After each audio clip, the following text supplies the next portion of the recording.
आप सभी को हमारा हार्दिक प्रणाम, नमस्कार, जय श्री माता जी। एक बहुत बड़ा प्रश्न ये सामने आया है कि कई लोग ध्यान में अपने भीतर उतर नहीं पा रहे हैं। होती हैं ये बहुत सारी समस्याएं, हमारे हमारे समस्त गुरुजनों ने इसको प्रकट की हैं कि ऐसा क्यों होता है। और श्री माता जी ने भी हम सबको बताया है कि ऐसा क्यों होता है, पर जो जो नए साधक होते जाते हैं उनके साथ ये प्रश्न जुड़ता जाता है। तो सबसे पहली बात है कि आत्मा को प्राप्त करे बिना हम ध्यान में उतर नहीं पाते हैं। आत्मा को प्राप्त करना भी क्यों है, और आत्मा को प्राप्त कर लिए तो क्या है, वो कैसे है। तो आत्मा को अगर हम प्राप्त नहीं करेंगे तो हम स्वयं को प्राप्त नहीं कर सकते, यानी अपने आप को हम जान नहीं सकते। और सभी धर्मों के लोग ये बात जानते हैं, जिसमें ये कहा गया है कि आपको अपने आप को पहचानना बहुत ज़रूरी है। अगर आप अपने आप को नहीं पहचान पा रहे हैं तो आप इस दुनिया को भी नहीं पहचान पाएंगे। और हम लोग क्या करते हैं कि हम लोग दूसरों को बहुत अच्छे से जानते हैं। वह क्रोधी है, वह लालची है, वह ऐसा है, वह वैसा है, लेकिन हम अपने बारे में नहीं जान पाते हैं। क्या हमने कोई चोरी कर ली, क्या हमने झूठ बोला, क्या वो हितकारी था। ऐसी बहुत सारी चीज़ें होती हैं हमारे जीवन में जिनके बारे में हम स्वयं निर्णय नहीं कर पाते हैं। हमने ये क्रोध करके अच्छा किया या नहीं किया, क्या यह एक बालक को डांटने जैसा क्रोध था, क्या किसी को सुधारने जैसा क्रोध था, या उसके पीछे कोई वैमनस्य था, कोई पिछली कोई घटना थी पुराना। यानी कि हम सचमुच अपने आप को नहीं जान पाते हैं जब तक हम लोग ध्यान की स्थिति को पकड़ते नहीं हैं। और ध्यान की स्थिति को पकड़ने का सबसे बड़ा चीज़ है जो ना, वो है जहाँ आपका हार्ट बीट कर रहा है, जहाँ धक धक धक धक हो रहा है, वहाँ पे अपना दाहिना हाथ रख रख करके देखिए। मैं आपके उल्टे बैठी हूँ और ये हाथ हमारा राइट साइड है, आपको लेफ़्ट लगेगा, पर मैं इसको अपने बाईं तरफ रख रही हूँ अपने हृदय पे। और मैं अगर आंख बंद करके चुपचाप बैठी हूँ। चलिए, हमको ध्यान की कोई अवस्था भी प्राप्त नहीं हुई है, लेकिन अगर हम किसी भी प्राकृतिक माहौल में बैठ करके अपने आप को हाथ रख करके चुपचाप यही बोलते रहे, मैं आत्मा हूँ, ये जगत विश्वात्मा है, मैं आत्मा हूँ, ये जगत विश्वात्मा है, और इसी के भीतर उसी के गर्भ में हम बैठे हैं। देखिए, जितने भी अवतरण आते हैं जो बार बार ये बात बोल जाते हैं ना कि आप अपने आप को जानो, अपने को पहचानो, वो इसी आत्मा की ही बात कर रहे होते हैं कि आप आत्मा को जानें। अब जानने के बहुत सारे तरीके जो विभिन्न गुरुओं ने बताए हैं। कोई कहा सबूरी से प्राप्त कर लो, कोई कहा क्षमा से प्राप्त कर लो, कोई कहा सेवाएं करते रहो, जन सेवाएं करते रहो, ये आपको धीरे धीरे मिल जाएगा। यानी आत्मा केंद्रित होते जाना ही इसकी शर्त है। ध्यान की, दर्शन की, स्वयं दर्शन की, परमात्मा दर्शन की। अब क्या है कि अगर हमने खुद को प्राप्त नहीं किया तो हम सभी दुखों से घिरे ही रहेंगे। ये जितने भी सांसारिक दुख हैं, और ये सब लोग अब तो जान ही गए हैं कि सांसारिक दुखों में घिरने में सबसे बड़ा कारण है कि हम आत्मा को नहीं जानते, और हम लोगों को अपनी नज़रों से तौलते हैं, क्योंकि हम उनको अपने मन से, अपने मस्तिष्क बुद्धि से तौलते रहते हैं, और लगता है बस सारी दुनिया गलत है, हम ही बहुत अच्छे हैं। यहीं से गलतियाँ शुरू हो जाती हैं। जैसे अपने आत्मा को न प्राप्त किया तो क्या किया। एक बहुत छोटी सी उदाहरण आज ही मैंने देखी कि एक हमारे यहाँ एक सफाई कर्मचारी आती हैं, और वो एक महिला हैं, घर के कूड़े लेके जाती है। हम लोग उनका बहुत सम्मान करते हैं। देखिए, हम लोग आत्मा को समझ रहे हैं तो हमारे लिए कोई दरिद्र, कोई अमीर, कोई ब्राह्मण, कोई शूद्र है नहीं, क्योंकि ये सारे बाह्य कारक हैं। तो आत्मा के लिए तो इनका कोई मतलब नहीं। तो वो हमारे लिए एक आत्मा है जिसको यह कर्म मिला हुआ है। लेकिन अब देखिए, वो अपने आप को नहीं पहचान रही। अगर वो ये अपने आप को जानती कि मैं एक शुद्ध आत्मा हूँ और मुझे अपने कर्मों की वजह से यह कार्य करने को मिला है, तो हम इसको प्रेम पूर्वक निभा सकते हैं। अब निभाना होता है तो क्या होता है कि जब वो आती हैं दरवाजे के सामने तो बहुत जल्दी में होती हैं।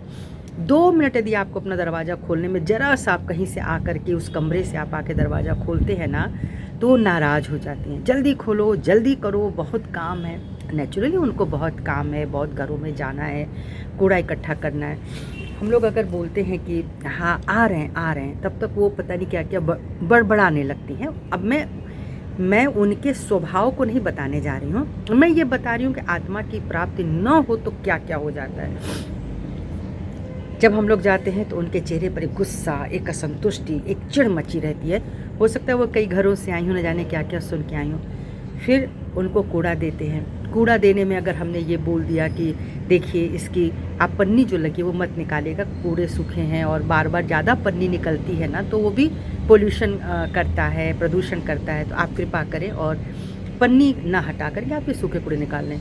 उसको बहुत उलझन होती है जब वो सूखा कूड़ा उड़ेलती, उसको ये लगता है कि उससे बेटर मैं ऐसे पॉलीथीन निकालूं और जा कर के अपने डस्टबिन में डाल दूं, तो वो उस पर भी चिढ़ती है।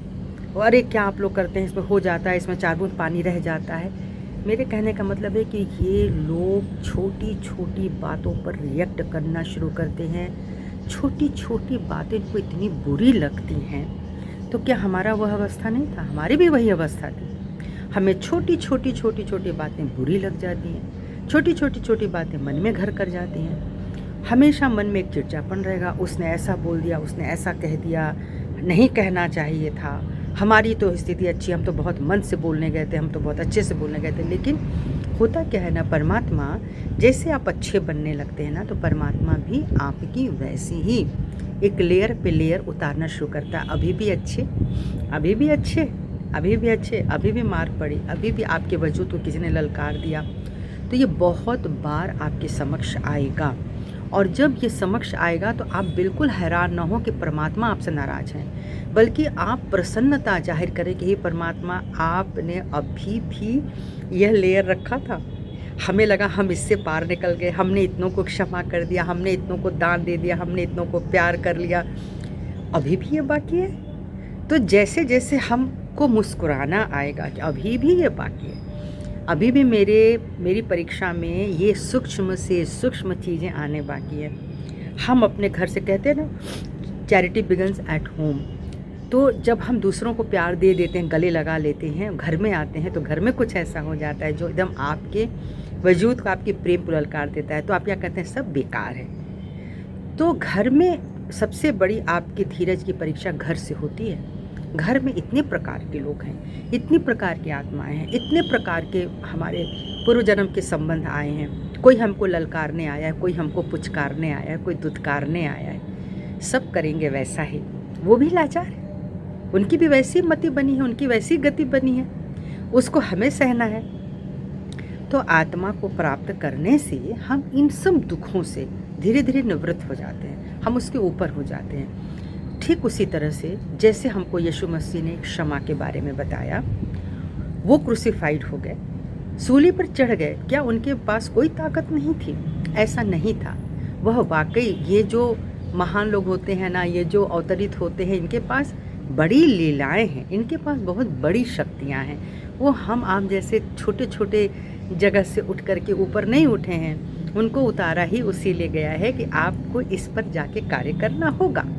और उन्होंने कार्य किया, और कहते समय यही बोल रहे हैं ना, वो सिखा रहे हैं, हे परमात्मा इन्हें क्षमा कर दो, क्योंकि ये नहीं जानते कि इन्होंने क्या किया।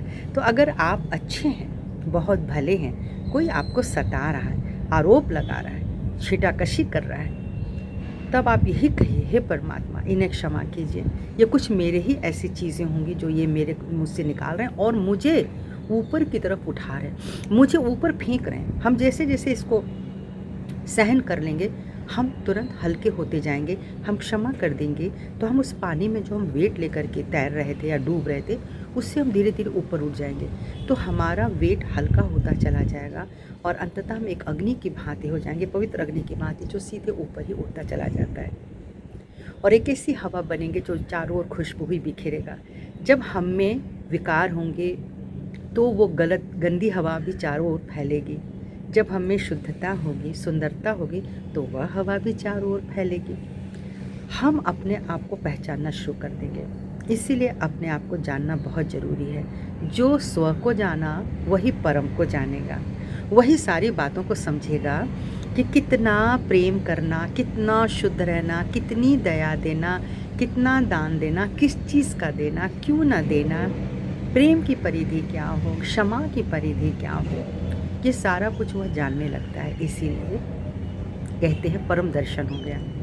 जिसको आत्मा दर्शन हो गया ना, आँख बंद करके, वह परम दर्शन हो गया। क्योंकि परमात्मा का वाकई कोई रूप नहीं होता, अवतरण का कोई रूप नहीं होता, ये कहा गया है, माना गया है कि जो रिडीमर होते हैं, जो उद्धारक होते हैं, उनका कोई चेहरा नहीं होता। और आप ऐसे समझें, वो चेहरे हैं जो उद्धारक हैं। कभी किसी स्वरूप में है, कभी किसी स्वरूप में, पर वो हैं एक ही, लेकिन विभिन्न स्वरूपों में वो हमारे उद्धारक हैं। कोई आत्मा के स्पंदन में बैठा है, कोई हमारे नाभि दृष्टा भगवान विष्णु माँ लक्ष्मी की तरह बैठा है, कोई कहीं बैठे हैं, कोई कहीं बैठे हैं। सारे अवतरणों की स्थिति हमारे शरीर में ही है। अब सबसे बड़ी बात यही होती है कि जब हम जानने लगते हैं स्वयं को, तो वैसी ही दशा हमारी बनने लगती है। हमारा मूलाधार हमसे पवित्रता मांगता है। मूलाधार चक्र में हम पवित्र हुए कि नहीं, हमको ये देखना पड़ता है। आप ही को निर्णय लेना है, आप ही को जजमेंट करना है। फिर हमारे जितने हमारे ज्ञान हैं, जो भी हमारी दृष्टि है, शुद्ध है कि नहीं, अशुद्ध है क्या, कितना अशुद्ध है, अभी वो क्या स्वादिष्टान में उतार रहा है। इन आँख से, कान से, नाक से बुरा मत देखो, बुरा मत सुनो, बुरा मत बोलो, ये जो चीज़ें कही जाती हैं जो विशुद्धि से, वो सीधे हमारे नाभि में उतरता है। तो हम भगवान विष्णु को या हमारे पालक को या हमारे आदि गुरुओं की जो स्थितियाँ होती हैं भवसागर, उनको हम क्या सौंपते जा रहे हैं।